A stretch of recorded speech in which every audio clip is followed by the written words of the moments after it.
السلام عليكم ومرحبا بكم في برنامجكم الجديد شؤون قنصلية. بزاف ديال افراد الجاليه المغربيه اللي تعيشوا في الخارج كيواجهوا صعوبات باش يعرفوا شنو خاصهم يديروا بالنسبه للوثائق والاجراءات القنصليه. اسئله كتكرر يوميا. شخصيا تيجوني بزاف ديال الاسئله وديال الاستفسارات حول كيفاش نجدد جواز السفر ديالي، شنو الوثائق المطلوبه للبطاقه الوطنيه، كيفاش نسجل الزواج ديالي، ولا كذلك اذا زاد عندي شي مولود ولا شي بنيه، واسئله اخرى تتكرر دائما.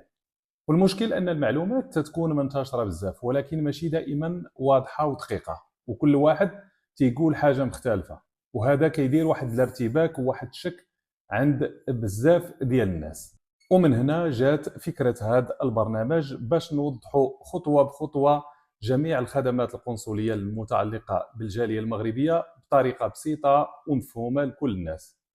كل حلقه غادي نتناولوا موضوع محدد حول مثلا الوثائق المطلوبه لتجديد البطاقه الوطنيه، فين نقدم الطلب، شنو هي المده الزمنيه، شنو هي الاخطاء اللي كيوقعوا فيها بزاف ديال الناس، وشنو هو كذلك النصائح العمليه باش تمر الامور بكل سهوله. الهدف ديال هذا البرنامج هو بسيط جدا، هو اننا نسهلوا عليكم حياتكم الاداريه في الغربه ونقربوا المعلومه الرسميه لكم بلا تعقيدات. ومن الضروري نوضح في هذا الاطار ان البرنامج ما عنده حتى علاقه ولا اي ارتباط رسمي بالقنصليه المغربيه اللي كاينه هنا في سويسرا ولا في اي بلد اخر، وانما هي مبادره شخصيه باش تكون المعلومه قريبه منكم وبطريقه محايده ومن الواقع. فمرحبا بكم مرة ثانية في برنامجكم شؤون قنصلية، البرنامج اللي غادي يكون مرجع لكل مغربي في الغربة باش يعرف شنو يدير خطوة بخطوة وبكل وضوح.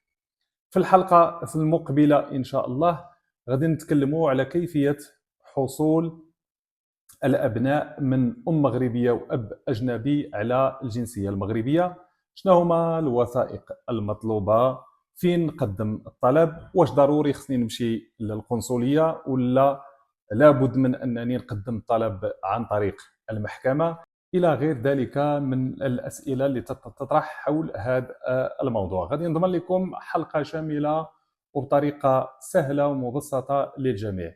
إذا كان عندكم أي سؤال حول وثائق قنصلية أخرى خليوه في التعليقات وغادي نخصو ليه حلقة مفصلة.